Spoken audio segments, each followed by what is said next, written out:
আপনি যে দিনমজুরদেরকে দেখেন, দিনমজুর, রিক্সাওয়ালা, শ্রমিক, ওই ভ্যান গাড়ি চালক, কুলি, মোটে মজদুর, প্রত্যেকটা মানুষ পরিশ্রম করে তারা পয়সা উপার্জন করে।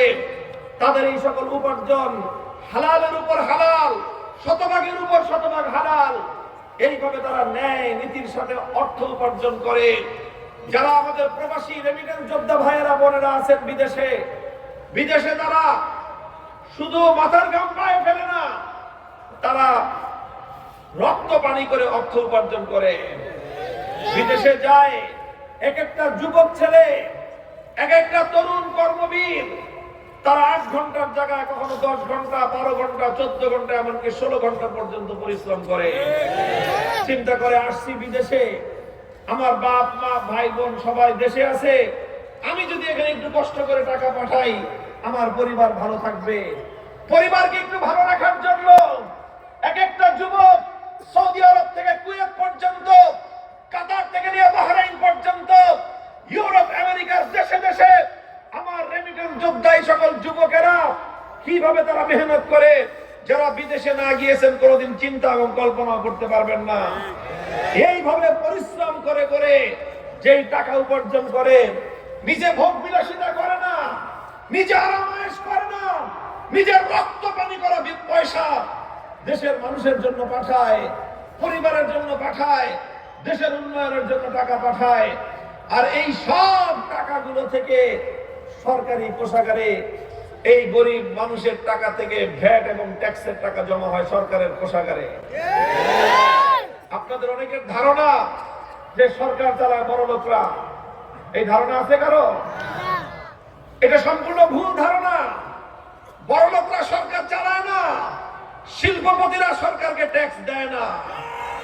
খবর নিয়ে দেখবেন, আমি জানি, আমি অর্থনীতির ছাত্র, আমি জানি শিল্পপতিরা সিস্টেম জানে কতভাবে সরকারের ট্যাক্স ফাঁকি দিতে হয়।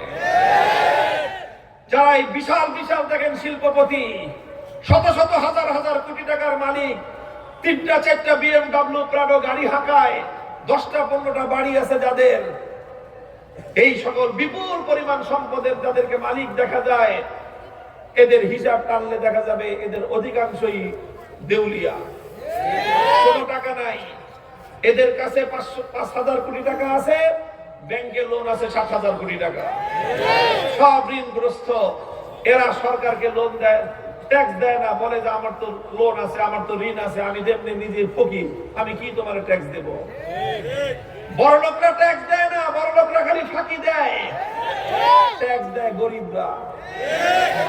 বলবেন গরিবরা হলো ট্যাক্স দিল, কই আমরা তো ট্যাক্স দেই না। আপনি জানেন না, কিন্তু সরকার সিস্টেমে আপনার ট্যাক্স কেটে নেয়।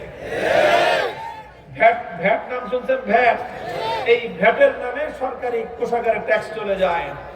বাংলাদেশের সাধারণ নিয়ম হলো, এই যে আপনারা যারা শ্রমিক আছেন, সারাদিন মেহনত করেন, রিক্সাওয়ালারা সারাদিন রিক্সা চালায়, গরিব মানুষ সারাদিন মাটি কাটে, সন্ধ্যা বেলায় 500 টাকা, 1000 টাকা, 800 টাকা তারা মাইনে পায়।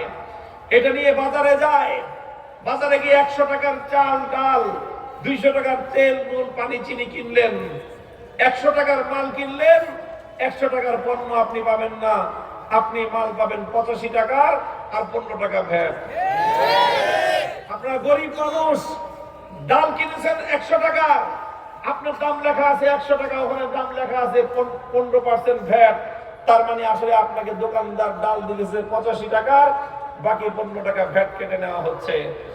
এইভাবে গরিব মানুষ, মেহনতি মানুষ, কোটি কোটি মেহনতি মানুষের ওই ভ্যাটের টাকা দিয়ে সরকারের কোষাগারে জমা হয়। এইভাবে আমার দেশের কৃষকরা পরিশ্রম করে মাথার ঘাম পায়ে ফেলে খেতে সোনার ফসল ফলায়, কৃষকরা সেই ফসলের মূল্য পায় না। শ্রমিকরা মাথার ঘাম ঝরায়, তারা পরিশ্রম করে প্রোডাকশন করে, সেই প্রোডাকশনের পরে শ্রমিক তার ন্যায্য মূল্য, তার ন্যায্য ভাতা সে পায় না, ন্যায্য পারিশ্রমিক সে পায় না। শিল্পপতিরা 90 ভাগ মুনাফা খায়, 10 ভাগের টাকা দিয়ে শ্রমিকদেরকে তাদের মজুরি পরিশোধ করা হয়। এইভাবে প্রত্যেকটা সেক্টরে গরিবরা ফাঁকি দেয় না, বড় লোকরা ফাঁকি দেয়। আর এই সকল গরিবদের টাকা দিয়ে রাষ্ট্র এবং সরকারের কোষাগার জমা হয়। এরপরে সেই কোষাগারের টাকা দিয়ে কি হয়? এই যে আমাদের দেশের মানুষ দেশে এবং দেশের বাইরে যেই পরিমাণ শ্রম দেয়, যেই পরিমাণ টাকা উপার্জন করে, আর ওই টাকা দিয়ে নিজের জীবন উপকরণ কিনতে গিয়ে সরকারকে যেই পরিমাণ ভ্যাট দেয়, এই টাকাগুলো যদি চুরি আর দুর্নীতি লুটপাট না হতো, 30 বছর আগে বাংলাদেশ সিঙ্গাপুর থেকে উন্নত দেশ থাকতো। সিঙ্গাপুরের মানুষ আমার বাংলাদেশের মানুষের মতো এত কষ্ট করে উপার্জন করে না, তাদের ব্যক্তিগত উপার্জন এত নাই। বাংলাদেশের মানুষ যেই পরিমাণ উপার্জন করে, আমার দেশের উন্নয়ন হয় না। কারণ একটাই, কারণ আমরা সকলে হাজার হাজার লক্ষ লক্ষ মানুষ ওই যে শতকরা 15 টাকা দিয়ে সরকারের কোষাগার ভরি, আমরা এদিক দিয়ে দেই, আমরা থলের মধ্যে ঢালতে থাকি ঢালতে থাকি ঢালতে থাকি।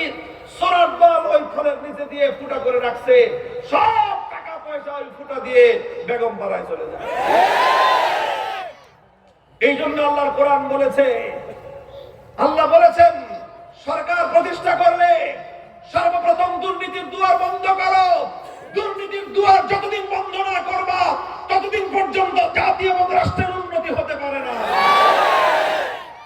ইন্নাস সালাতা তানহা আনিল ফাহশাই ওয়াল মুনকার। মুহতারাম হাজিরিন, এই জন্য আমি বললাম, আল্লাহ বলেছেন ইমানদারদেরকে ক্ষমতা দিলে তাদের সর্বপ্রথম কাজ হবে নামাজ কায়েম করা, তাদের 2 নম্বর কাজ হবে যাকাত বাস্তবায়ন করা। যাকাত বাস্তবায়ন করার অর্থ কি? যাকাত বাস্তবায়ন করার অর্থ হলো যাকাত ভিত্তিক অর্থনীতি সমাজের মধ্যে, যাকাত ভিত্তিক অর্থ ব্যবস্থা সমাজে বাস্তবায়ন করা। যাকাত ভিত্তিক অর্থ ব্যবস্থার অর্থ কি? আমি আল্লাহর কোরআন থেকে নবীর হাদিস থেকে দুটো শব্দ বলবো। ইসলাম যে অর্থ ব্যবস্থা বাস্তবায়ন করতে বলেছে, সেই অর্থ ব্যবস্থার মূল কথাই হলো কাইলা ইয়াকুনা দুলাতাম বাইনাল আগনিয়াই মিনকুম।